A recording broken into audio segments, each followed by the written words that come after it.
Hello everyone, मेरा नाम है गौरव और आप सब लोग का स्वागत है आपके अपने चैनल मैक इन शॉर्ट में। तो दोस्तों, स्ट्रेंथ ऑफ मटेरियल में एक सब टॉपिक है स्लोप्स एंड डिफ्लेक्शन। ये टॉपिक से रिलेटेड क्वेश्चन जब भी एग्जाम में आते हैं तो बहुत ज़रूरी है कि हमें फॉर्मूले याद रहें। जनरली 3 टाइप की बीम्स इसमें देखी गई हैं: cantilever, simply supported and fixed beam. और अगर मैं बात करूं टोटल फार्मूलोज की, तो टोटल फार्मूले जो आ जाते हैं इसमें 12 to 14 हो जाते हैं। और ये 12 to 14 फार्मूले आपके लिए याद करना एक चैलेंज के जैसा है, क्योंकि अगर हम फार्मूला भूल गए हैं और अगर हम उनके डेरिवेशन पे जाते हैं, जो कि हमारे पास 5 थ्योरीज हैं: double integration, Macaulay's method, area moment method, conjugate and strain energy. सब की अपनी अपनी लिमिटेशंस है, सबका अपना अपना यूज़ है। बट ये सब ठीक है, अगर सब्जेक्टिव एग्जाम में हम बैठे हैं तो हम वहाँ निकाल लेंगे, हमारे पास टाइम रहेगा। हर क्वेश्चन के लिए हमारे पास 3 से 4 मिनट है। और जनरली अगर क्वेश्चन में एक से ज़्यादा चीज़ पूछी है, जैसे सिंपली सपोर्टेड की बात करूँ तो एंड्स पर स्लोप क्या है, स्लोप 0 कहाँ होगा, है ना, किसी भी एक क्रॉस सेक्शन के अबाउट आपको डिफ्लेक्शन कितना आ रहा है, ये सब अगर बहुत सारी चीज़ें पूछिए तो ठीक है। लेकिन अगर हमको सीधा फॉर्मूला ही पूछ लिया गया है ना, कि एक सिंपली सपोर्टेड बीम है और उस पर एक पॉइंट लोड लगा है एट द सेंटर, WMLP जो भी आप मानना चाहें, देन एट द सेंटर उसका डिफ्लेक्शन क्या होगा। इस टाइप के क्वेश्चंस आते हैं हमारे पास। या एक कैंटिलीवर बीम है, कैंटिलीवर बीम के फ्री एंड पर एक W लोड लगा है, बताइए कि एट द एंड उसका डिफ्लेक्शन क्या होगा, है ना। तो ऐसी कुछ चीज़ें आती हैं जो हमें कभी कभी कंफ्यूज कर देती हैं या हम भूल जाते हैं फॉर्मूले। तो ऐसी चीज़ों को याद रखने के लिए एक ट्रिक है जो आज हम सीखने जा रहे हैं। चलिए शुरू करते हैं। तो इस ट्रिक को सीखने से पहले आपको 4 चीज़ें ध्यान में रखनी होंगी। मैंने इस ट्रिक को 4 हिस्सों में तोड़ा है, क्योंकि ये ट्रिक क्या बहुत ही डायरेक्ट ट्रिक है, लेकिन इसको जानने से पहले हमें कुछ थोड़ा सा कॉमन सेंस की ज़रूरत है। कुछ ज़्यादा नहीं, थोड़ा सा कॉमन सेंस की।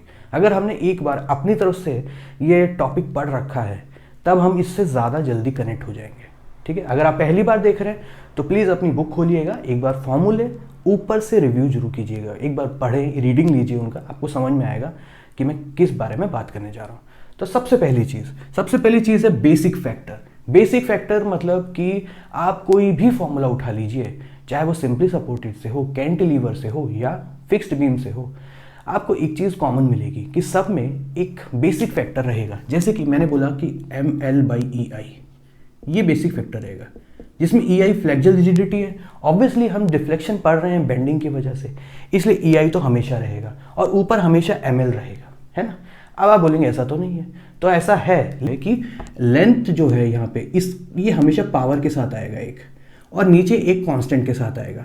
तो फिलहाल अगर मैं इन दोनों की बात ना करूँ तो इतना ज़रूर कह सकता हूँ कि ML/EI हर जगह आएगा, चाहे वो स्लोप हो, चाहे वो डिफ्लेक्शन हो, चाहे वो किसी भी बीम से रिलेटेड बात कर रहा हूँ उसकी स्लोप डिफ्लेक्शन, या ओवरऑल बात करूँ कि स्लोप और डिफ्लेक्शन बिना किसी बीम के बात करूँ तो ML/EI जरूर आएगा, ठीक है। ये हमें समझने की ज़रूरत है।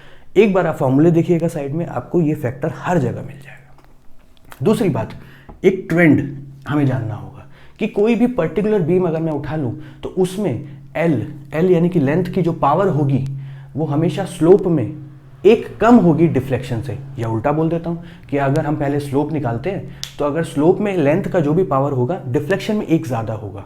आपको ये याद रखना पड़ेगा। ये याद क्या, ये तो आप जब प्रैक्टिस करेंगे, आप फॉर्मूले याद करेंगे या बनाएंगे तो आप ये चीज़ समझ जाएंगे। फॉर एग्जाम्पल, मैंने बोला कि किसी भी पर्टिकुलर बीम में अगर स्लोप आई है ML/EI, तो मैं बिना किसी हिचकिचाहट के बोल सकता हूँ कि डिफ्लेक्शन में शायद होगी ML²/EI। EI भले किसी कांस्टेंट के साथ आएगा, अभी मैं बात उस बारे में नहीं कर रहा हूँ, लेकिन मैं इतना कह रहा हूँ कि ऊपर में जो टर्म है वो ML² आएगी, है ना, ML²/EI, यानी कि हमेशा एक ज़्यादा होगी। तीसरी चीज़ आपको याद रखनी पावर्स के बारे में। पावर्स कुछ ऐसी है कि स्लोप जो है, स्लोप यहाँ लिख रहा हूँ मैं, स्लोप जो है वो मिनिमम पावर 1 रखता है और मैक्सिमम 3 तक जाता है। यानी कि ये कोई भी बीम उठा लो आप, कोई भी बीम उठा लो आप, 3 से ऊपर पावर आपको नहीं मिलेगी। 3 मैक्सिमम पावर है। और आप जानते हैं कि अगर मैं डिफ्लेक्शन के हिसाब से बात करूं तो अब क्या आने वाला है, आप जानते हैं कि अगर किसी बीम में स्लोप 1 है तो डिफ्लेक्शन ऑटोमेटिकली 2 बन जाएगा, 2 है तो 3 बन जाएगा, 3 है तो 4 बन जाएगा। यानी मैं बोल दूं यहाँ पे मिनिमम लिख देता हूँ, यहाँ मैं मैक्सिमम लिख देता हूँ। आपको ये वैसे याद करने की जरूरत नहीं है, ये प्रैक्टिस से आ जाएगा। लेकिन फिर भी स्लोप जो है 1 से 3 तक वेरी करेगा और डिफ्लेक्शन 2 से 4 तक करेगा। ठीक है, ये आपको याद रखना है। तीसरी बात है चौथी बात है ट्रिक। अब जिस जगह हम जा रहे हैं अब हम सीख सकते हैं, थोड़ा सा जो हम बेसिक आइडिया वो जान गए थे अब सीखते हैं। सबसे पहली चीज बेसिक फैक्टर मैं सब में लिख देता हूं। सबसे पहले हम सॉल्व करेंगे स्लोप्स। 4 केसेस हमने लिए हैं कैंटिलीवर बीम के।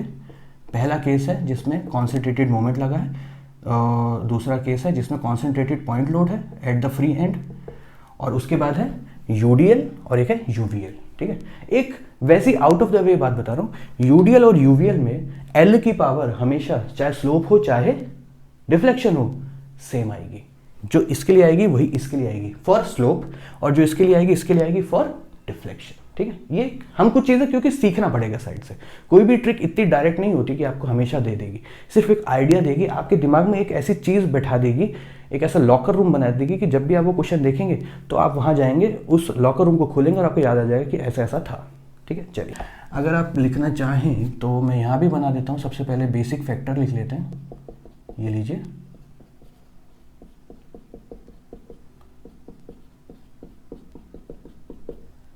ठीक है, अब हमने बात करी थी ट्रेंड की। उससे पहले ना आपको एक चीज सॉरी मैं बताना भूल गया कि आपको ना ये सीक्वेंस ऐसे ही याद करना पड़ेगा, क्योंकि ये ट्रिक एक्चुअली सीक्वेंस के साथ ही आती है। अगर मैं इसको यहां रख दूं इसको यहां रख दूं तो गलत हो जाएगा, पूरा ट्रिक खराब हो जाएगा। तो कैसे याद करेंगे? पहला है concentrated moment, concentrated point load, UDL UVL. ठीक है, अभी हम सिर्फ कैंटिलीवर की बात कर रहे हैं। 4 चीजें याद करनी है, concentrated moment, concentrated point load, UDL and then UVL. तो बात कुछ ऐसी है कि जो यहां सीक्वेंस है वो यहां पावर में आ जाएगा, ये आ गया। जो यहां सीक्वेंस है वो यहां पावर में आ जाएगा, ये आ गया।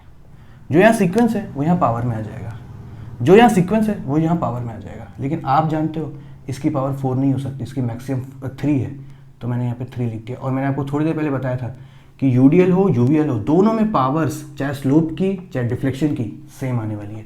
सबसे पहले हमने पावर्स लिख ली। अब बात करने जाएंगे कि नीचे फैक्टर कौन सा आएगा। चलिए बात करते हैं। तो जो यहाँ पे सीक्वेंस है वही फैक्टोरियल में आएगा। फैक्टोरियल आपने पढ़े होंगे, 1 factorial 1, 2 factorial 2, 3 factorial 3 into 2 6, 4 factorial 4 into 3 12, 12 into 2 24, है ना, याद किया होगा आपने। चलिए यहाँ 1 फैक्टोरियल यानी कि 1 यही आ गया, 2 फैक्टोरियल यानी कि 2, 2 इंटू 1 2 ही आ गया, 3 फैक्टोरियल सीक्वेंस से बोल रहा हूँ मैं, सीक्वेंस 3 फैक्टोरियल क्या होगा 3 इंटू 2 6, ये लीजिए 6 आ गया। 4 फैक्टोरियल क्या होगा 4 इंटू 3 12, 12 इंटू 2 24, ये लीजिए। आप चेक कीजिए, आपके यही फॉर्मूले हैं स्लोप के। Now move on to deflection. Deflection की तरफ चलते हैं। डिफ्लेक्शन में सबसे पहले याद करने वाली चीज क्या है, आपको मैंने बताया था एक ट्रेंड। ट्रेंड क्या है कि जो यहाँ पावर है उसका एक एडिशन होगा, यानी कि मैं यहाँ लिख दूँ 2, यहाँ लिख दूँ 3, यहाँ लिख दूँ 3 का 4, यहाँ लिख दूँ 3 का 4। और वैसे भी हम जानते हैं इन दोनों में स्लोप की पावर सेम है, इन दोनों में डिफ्लेक्शन की पावर सेम है। ठीक है, अब लेकिन यहाँ पे जो सीक्वेंस के हिसाब से फैक्टोरियल नहीं आएंगे, ये थोड़ा सा चेंज है। क्या होगा, सीक्वेंस के हिसाब से फैक्टोरियल आएगा प्लस एक सीक्वेंस से पीछे का फैक्टोरियल आएगा, बस ये है इसमें सीक्वेंस वाले फैक्टोरियल है, इसमें सीक्वेंस प्लस एक पीछे का फैक्टोरियल है। फॉर एग्जाम्पल यहाँ की बात करते हैं, यहाँ सीक्वेंस क्या है 1, यानी कि 1 फैक्टोरियल प्लस 0 फैक्टोरियल। क्या है 1 फैक्टोरियल प्लस एक पीछे का 0 फैक्टोरियल। क्या आएगा 1 फैक्टोरियल इज 1, 0 फैक्टोरियल इज 1, दोनों ही 1 होते हैं, तो 2 आ जाएगा। यहाँ पे क्या आ जाएगा 2 आ जाएगा, देखिए 2 आ गया। अब इस पे आ जाइए, क्या होगा 2 फैक्टोरियल यानी सीक्वेंस वाला प्लस एक पीछे वाला फैक्टोरियल 1 फैक्टोरियल। 2 फैक्टोरियल क्या होता है 2, 1 फैक्टोरियल क्या होता है 1, यानी कि 3, ये लीजिए यहाँ 3 आ गया। इधर आ जाइए, यहाँ क्या होगा आप बहुत अच्छे से जानते हैं, सीक्वेंस का है 3 फैक्टोरियल और एक पीछे का है 2 फैक्टोरियल। 3 फैक्टोरियल क्या होता है 6, 2 फैक्टोरियल क्या होता है 2, 8, ये लीजिए 8 आ गया। यहाँ पे यहाँ क्या आएगा 4 फैक्टोरियल प्लस 3 फैक्टोरियल। 4 फैक्टोरियल क्या होता है, ये हमने निकाला है ऑलरेडी 24, और 3 फैक्टोरियल क्या होता है 6, 24 प्लस 6 इज 30। ठीक है, तो ये थी आपकी ट्रिक। आपको अब से फॉर्मूले याद करने की जरूरत नहीं है, आपको सिर्फ 1-2 पॉइंट्स दिमाग में याद रखने हैं। तो एक याद करने का तरीका है वो तो यही है कि हम हमेशा से फॉर्मूले पढ़ते भी आए हैं, तो उसमें भी हमने कुछ बेसिक जानकारियां देखी है ना।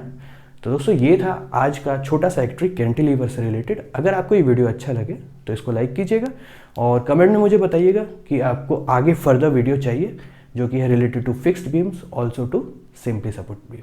Thank you.